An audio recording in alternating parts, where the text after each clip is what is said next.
Thank you so much for listening to this episode of Earrings Off. We want to invite you to subscribe, rate, and leave us a review. You can find us on Facebook at Earrings Off Podcast and on Instagram at The Earrings Off Podcast. Welcome to Earrings Off. I'm Lou. And I'm Teresa. Let's get started.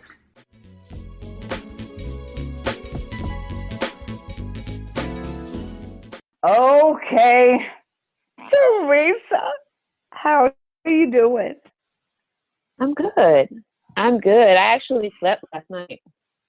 I know I was like a zombie yesterday because I didn't get any sleep. I talked to my sister because, all we were talking about all day with everybody, of course, was the election. And my sister, she said to me, oh, I'm out at the store. I'm getting my snacks for the night because I'll be up. And of course, because I'm all into the food thing, when she said that, my antenna went up like, oh my goodness, I forgot to get snacks because I'm going to be up. So I had to go make sure that was taken care of. You see priorities. But I tell you, it was, of course, I'm sure that you do this too. I stay up for elections, but Tuesday, oh my goodness, it was just nail biting. The whole up and down. It was just something. Oh my goodness, yeah. I honestly, Lou, I decided that I was not going to stay up for the election because it's just been so stressful for me. Yeah. So what I did was I did my bathing. I did my bathing, and I decided to just take a calming bath right at 7:00, and I lit my candle. I had my lavender oil in the tub. It was amazing. Well, and I had my music on, and I was relaxing, and I wasn't even thinking about it. So when I got out of the bath, got my PJs on, and I was headed to bed with a book, right? And I laid there, was trying to read, and all I could think was, I've got to look. I've got to check it out. I can't wait till tomorrow for the results. So I went downstairs, and I couldn't leave. I was stuck there on the couch watching it. Well, let me tell you, okay, you weren't the only one with the smart strategy. I did the same. I said, okay, Nasheed asked me, he said, well, what are you doing? I got my blanket, and I went in another room, and I just I played my favorite spiritual songs. I went into my place. I prayed. I was quiet. And that's what I was doing. And I thought I was in a good place. And then when I came back in the room where the election was blaring, I started saying some words which let me know apparently that hadn't worked. Took all of about 5 minutes for me to lose where I was. I was like, Lord, you're still working on me. I've been in there for about an hour to get to this place, and I lost it in 5 minutes.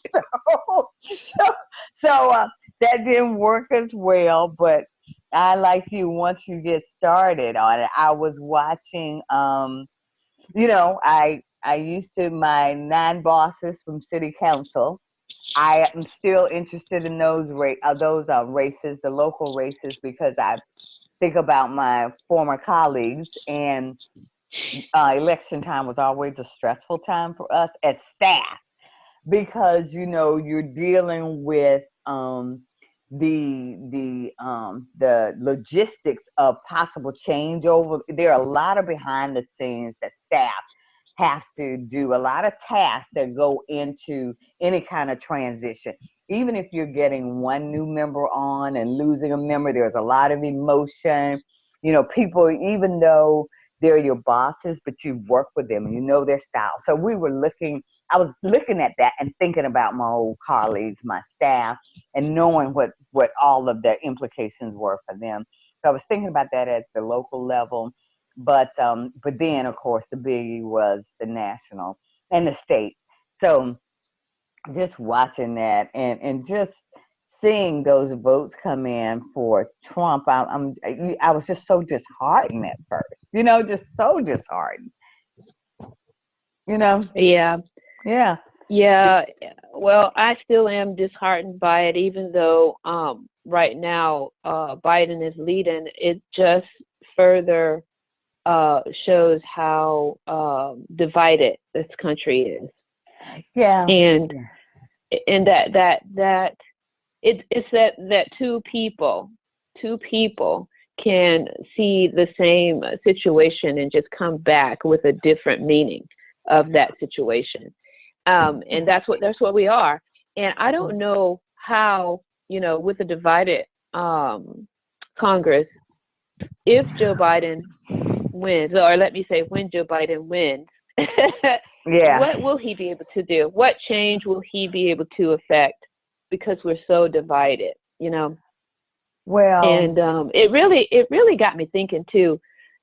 All you ever hear when there are folks who supporting Trump is that I love his policies. I love his policies. So one thing I did was I took out my laptop and just researched what are Trump's policies. Have you done that?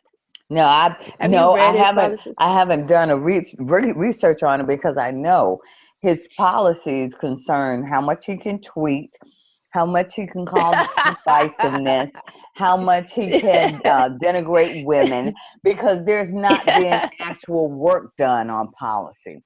Because when during this election, you're right, girl. It's true, I'm telling you, I've worked in government and with politicians and enough to know how laws are created and policies, and there's not been anything other than constantly causing division in this nation.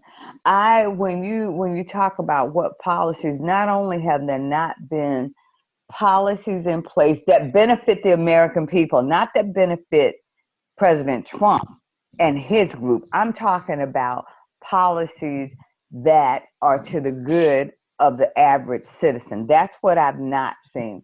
But when you can spend, I can't even imagine as the leader of the free world having that kind of time.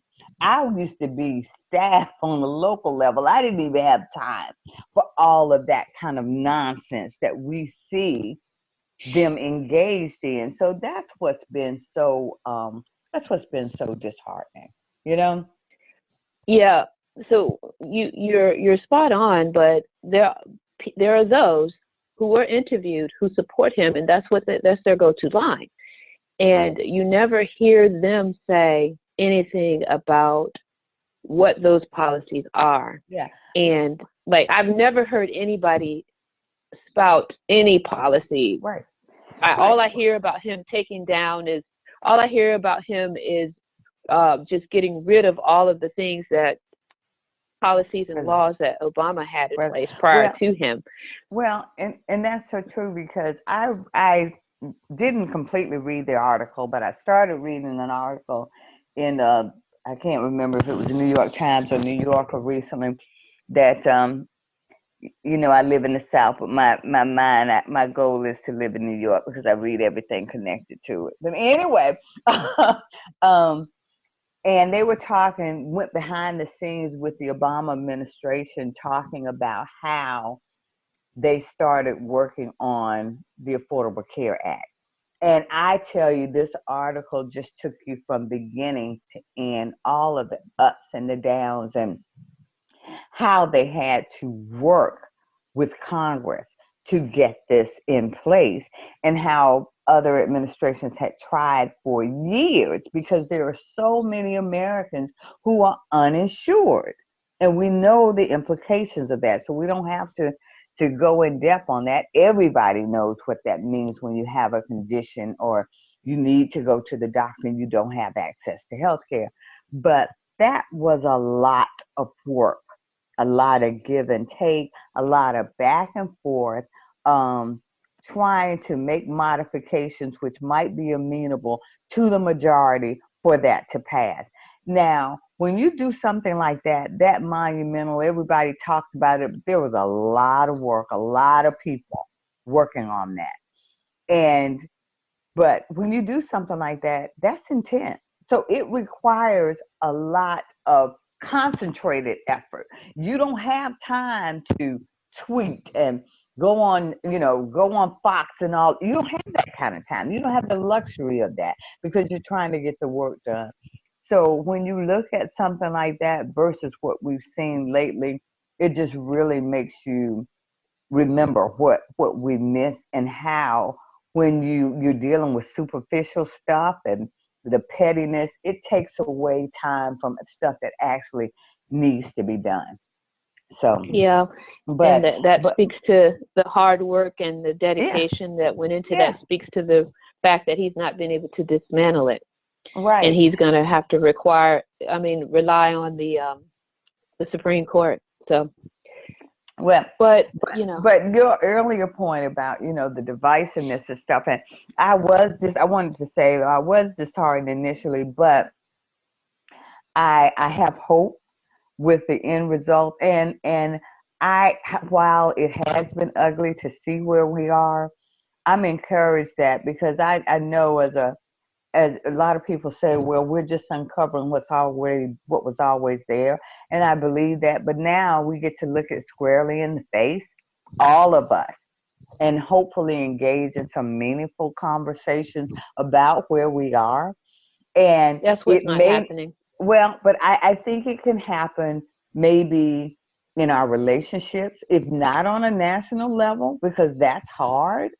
But you can make an impact, and I'm a firm believer in this. Never dismissing what you can do as you walk your daily path in your interactions with others. That you can have an impact with one person that then carries to the next person, or that how many times has someone said something to you that you remembered later and processed and think, you know what? Maybe this is shifting my thinking on this. So it's uncovered what was there, but I don't, and it's all of its ugliness, and it has been so painful. And kudos to everyone, all of the young people, particularly in the Black Lives Matter movement, people who have sacrificed and just will not let this moment pass without showing Well, the ugliness. And so I think as a result of that, this is a good time for us to all be Americans and to talk and try to help heal. I really do. hate to be Debbie Downer, but Okay. that song has been that we've sang that song. We've been Yeah. singing that song. Yeah. Yeah. We knew it was there. It didn't Yeah. uncover anything. We knew it was there. It's been there. I mean, Yeah. we have fought and protested and all of that. It's. I don't know what the answer is, but I know that this is much of the same, and that's what's so disheartening for me. Okay. Being Okay. Black in America is hard. Well, now I don't want anything I said to get it twisted. No, it is hard, sister. It is Yeah. hard. Yeah, it's hard. But as much as I hate to say it, it's hard. And I don't. When I say this, I don't want people to think I'm minimizing it. But Teresa, we were made for hard. We are hard people. We don't crumble. We don't faint. We're we are hardy people. I'm not saying it's right. I'm not saying we should have to be. So don't miss that. I see your face. But what Yeah. I'm saying, We have to be. That's but exactly what what, I'm thinking. but Do we have a yeah, choice in that? yeah. We have But to take it well, on the no, chin and keep moving.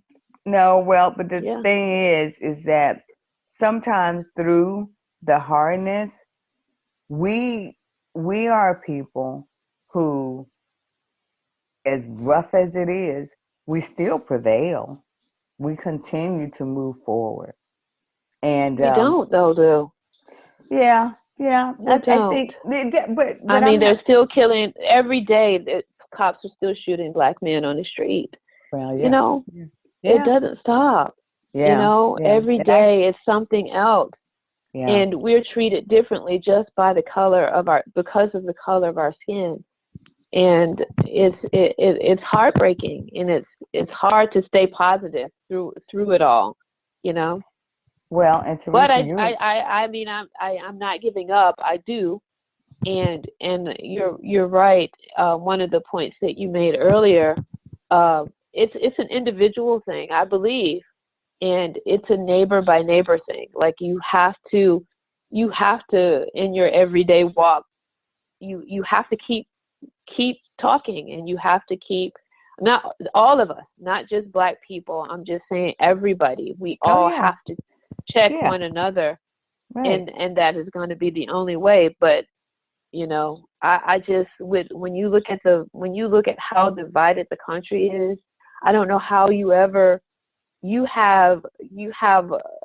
contiguous states that have a way of thinking, Yeah, and yeah. how do you change that? Because they're neighbors, and they're not going to change the way that they think, and it won't be Well, easy for someone like me to move into the middle of that and survive it, you know. Teresa, and you're absolutely right. But I guess I don't know. I didn't drink the Kool-Aid, but the way I'm processing this is, I was so nervous before this election and so distrustful because I really thought, I'm hearing all the conversations and hearing people say that now they realize about white privilege and what we've had to endure.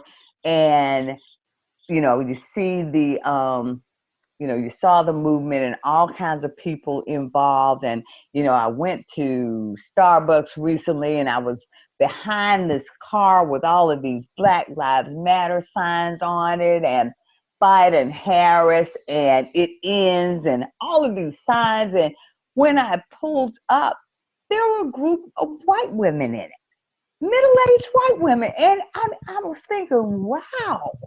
So when I saw all of that, still, I was so nervous because I kept telling Nasheed, I said, that's all well and good, but when they go in that booth or when they mail in those ballots, they'll check Trump because people don't want to change things where they feel like they're at a disadvantage because they bought into what Trump's saying. You see what I'm saying? So when It's not about Trump, really. I kept being worried that when they go into the booth, that still with all that's happened, they were going to pick him and with all of the baggage. But that's where we sit today. That didn't happen. And so I'm encouraged by that enough people didn't Well, drink the Kool-Aid. I don't. Well, I don't think that. I don't think. I don't think it could be any other. It could be Trump. It's power, Lou. Oh yeah, but that's what I It's all mean, about Teresa. power, People and don't. it's That's what I mean, control. though. But hear me. That's what I'm saying when I say people don't want to give up their privilege, their power, and everything that goes with it. Even if people realize you've been wronged in something, they still don't want their position compromised. You know that's the end of the. I don't wish you any ill will, but don't cause my position to be lessened any. And that's Right. what I was so nervous about. But Teresa, I have to be encouraged that didn't happen. You can be encouraged all you want, and I don't think that happened in that case, because the people who go in and vote for Trump or for that establishment, let's say, Mm-hmm. they will never have a Black Lives Matter sticker on their car. I don't think. So I think you're safe in assuming that those women did not support him. I think you're safe in that, because I think the only people Okay. I think the only people who are putting those, they don't want to be associated one way or the other. They're not putting out signs. They're towing the line and not having the conversation. Okay. Those are the people who, they're not going to, because you can't believe in both. You can't believe it. I think there's a special place for you if you tout that you believe that Black Lives Matter. And we shouldn't even be, it's ludicrous to me that we're having this conversation, first of all. But I don't think that we have to have this conversation, not that we're having the conversation. But I don't think that a person, I do believe that some people, businesses, are putting up Black Lives Matter signs on their buildings to keep them safe. I believe some of that's going on, but I don't think an individual is putting a sign in their yard that says Biden Harris and Black Lives Matter and voting the opposite. I don't think that's happening, because that's two different mindsets. I mean, I think they'd be so offended that anybody would even put a sign like that on their lawn. No, they're not doing that. No, I'm not saying but that. I do believe that there are millions. The voting shows it, of folks who don't have a sign that's that is going in and balloting. And I think I share with you about the political pundit, the pollster that came and that I listened to. He said it. I mean, people aren't talking about it. They're not. They will lead you to believe one way and not committee, and they're going to vote for Trump because they're embarrassed to otherwise say, because they don't want, and this dog whistle that he put out too, it really hurt him in the long run. And I'm glad to suburban women, first of all, saying to them, I'm going to get your husbands working. Really? Yeah. That was so offensive. He didn't even realize it. He's so tone deaf. This dude is so tone deaf. And then to say, I'm going to save the suburbs. There's no action in the suburbs, honey. I live in the suburbs. I live in a mostly white suburb. And there's nothing happening out here. So that's another dog whistle. And it's just so disheartening. It's so disheartening. And Teresa, and I hear it, but I know intelligent people, when you take in information and you process it, sometimes a position that you long held, firmly believed in it, you process it differently as a result of new information, new experiences, and so you can change. You can move in a different direction. That's the beauty of being an adult, an independent thinker. And so my point is not to dismiss where we are, but to say I have faith that change can happen. Our whole history in this country has been about change. Not that it's perfect, not that we should have to endure by any means, not that it's right, not that it's not an ugly experience that we've had to walk through, but change can happen. And change happens, Lou. I mean, we're not in the same place we were in the 60s. We're darn close. We're darn close. I'm sorry, we are. I mean, there has been some change, but it ain't enough. I mean, why are we still talking about being equal? We are. We should not be having these conversations. We should not have to have these conversations. And then you get somebody like Trump who comes and he takes us back, almost darn to that point. Yeah. I mean, he undoes all the progress that we made, or that we thought we made, because like you said, it just uncovered what people were already thinking. So Yeah. it's that's what I'm talking about. I'm talking about that hurt. That's hurtful and it's Oh, disheartening. And I think we had a conversation about one. It was some prominent person who said it really is hard to be in a country and love it when that country doesn't love you back. Oh well, yeah, it is. It is. And that's what I tried to capture in that blog. They don't want us, you know, and I encourage people to read that because it is, Teresa. I hear you. I feel it. I agree. But we, I have to believe that this is. I'm encouraged by the results.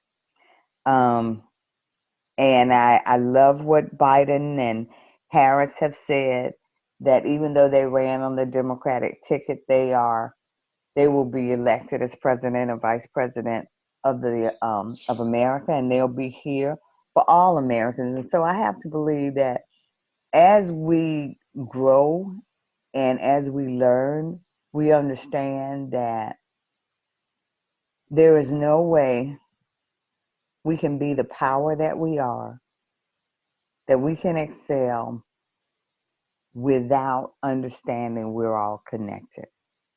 And that's what's going to help us to enact laws and policies to the benefit of all citizens. We don't do well as a nation when we disregard those without a voice, when we disregard people who are in a position to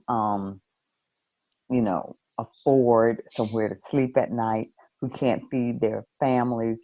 So when we care enough as a nation about each other, it's going to be better for all of us. And so Yeah, I when that just, happens, when that happens, I'm looking forward to seeing that because it has never happened. You're right, You say Teresa. that. You say that, but it hasn't, Lou. It Teresa, hasn't. I And the hope you fact don't that think I don't have on rose-colored glasses. I get it. I get it. I feel it. I I hear walk it. you, I walk it and every day. Biden and Harris could not have said anything other than what they said. They couldn't say that. But that is the role of the president anyway. They don't have the luxury to support just one party. Yeah. But this president, this current Well, president, that's what I was exactly about to what he's say. done. But that's what I'm about to say, Teresa. And we could be stuck. We could be stuck with 4 more years on that. So I'm telling you, you're not gonna rain on my parade today. Because we have the first African American female in higher All right office. now, She's gonna be the vice president. So I'm raise the sorry. roof on that one. I'm sorry. I'm excited about that. I'm celebrating, and nobody's gonna take that away from me. And I can take off my rose-colored glasses tomorrow, but for today, let me tell you something. You better put on your dark shades until this thing is over. Until we've had. Oh yeah. I'm telling you. Until we've heard a concession from that guy. Yeah. That's true. You better keep your black dark sunglasses on because I'm gonna tell you something. They have a way. They have a way, and the lawyers are busy working. And if anybody, from what we've seen over the last 4 years, if anybody can do it with the numbers such that they are currently, if anybody can do it, I'm still waiting with bated breath, but I'm encouraged. And I'm just believing, even with all of the nonsense, the court challenges, and sending people in to intimidate people who are counting the votes, all of that, I'm still encouraged that at the end of the day, we'll have. Is that happening? I hadn't heard that. Oh, that was all last night. Yeah, See, I didn't. I slept last night. I didn't listen. Pennsylvania, and I think. Was it Georgia? It was 2 or 3 states where there have been challenges, and Trump's lawyers are taking action. So you're exactly right. We're nowhere near the end, But what I've been hearing from the pundits, and I have to say, shout out to MSNBC, particularly Steve Hornacki. I love their coverage. What they've been saying is that even when there's been a recount, there has not been big changes in the numbers. And so, and because they've been so careful in every state, doing such a wonderful job, shout out to all the poll workers and everybody, everyone that's been connected with running this operation. Largest turnout in presidential election history. Everybody showed out. So what they expect, that even when they do these recounts and their challenges from Trump's team, it's not going to change the results. So, like you said, not celebrating yet, but I tell you what, I think it's a done deal, and it has to be, and I just believe that we're going to move forward and not be seen internationally as just a circus. That the reputation that we've had recently, and you know who's in the circus, you know the prime characters in the circus, and that's what we've had for the last 4 years. And so this is too serious. Sometimes people get it twisted when we look at politics and looking at people in their suits and ties and, all dressed up and speaking nicely. Sometimes people get it twisted that, okay, this is what it is. But no, people, those are the folks that make the laws and make the policies that determine our lives, and particularly on the local level as well. So it's very important work, work, and it's essential that it be done. So let me tell you something that I am happy about. Something happy that please came share out of that, this. Teresa, because you are bringing me down. You are bringing me down. I'm going to have to go back in my prayer closet after messing with you today. You're bringing me down. Let me tell you something that I am happy about. What? Let's hear about it. I am happy. I'm happy and hopeful that there were millions of folks who got involved in this election that have never voted before. Yeah. I'm happy for them because I do believe that a great percentage of that million voted to vote out the current president. I do believe that. And what I'm happy about is that those folks heard something or someone say how important this election was, and they got it. And what I hope and I pray. Let me just stop you right there, because I want you to think about what you just said, which is what I said earlier. Some of these folks had never voted, but something happened. They got some new information. They processed the information, and they made a change. Go on. They voted. This is not anything, folks, even though she's trying to make me look bad and make me go back. I'm not going to. I still am going on with my point because this is also a change that's happened before. We have had other historic elections. This is the first time that we've had a historic election when the turnout was great. But what I'm hopeful this time that will be different than previous times is that in addition to hearing something and making the decision to vote for the first time, that people get involved in the political process. Yeah, right. So that's a difference. I hope that these people hold accountable. And that is something that I have done. I have sent letters I send letters to the senators. I send letters and I say, hey, I send email. And that's what I want people to do. Get involved. This is the first step. And I'm hopeful that these many millions of people who registered for the first time and voted for the first time will continue to be engaged in the process, because we can affect change that way. Right. And I don't believe that all of the protesting that's going on right now, people aren't listening to that, but they do believe in the ballots, and they do believe it, Vote and these folks out and hold them accountable. That's and what you I make hope an happens. excellent point. You make an excellent point, one that I don't want us to lose, and that is to stay involved. So, as you're living your lives in your various locations, attend the local meetings, your local government meetings where the officials meet and make decisions which impact the lives of your community. Teresa's exactly right. Exactly right. You should be attending those meetings. Know who people are. You know, your various politicians. You know, your mayors, your board of supervisors, your city council, your area representative. You should have their phone numbers, their email, their addresses, so you can send their so that you can send communications. And when there are issues that come up, you need to make sure you're talking to your neighbors about them. And so you're collectively increasing your voice. And don't let them off the hook. But just as Teresa and I both were encouraged by the number of people that participated in the election, it was also a sad thing for me to think that in the middle of COVID, in a pandemic, with all of that and that potential, the risk to our community, people had to put their lives at risk to go and vote in person.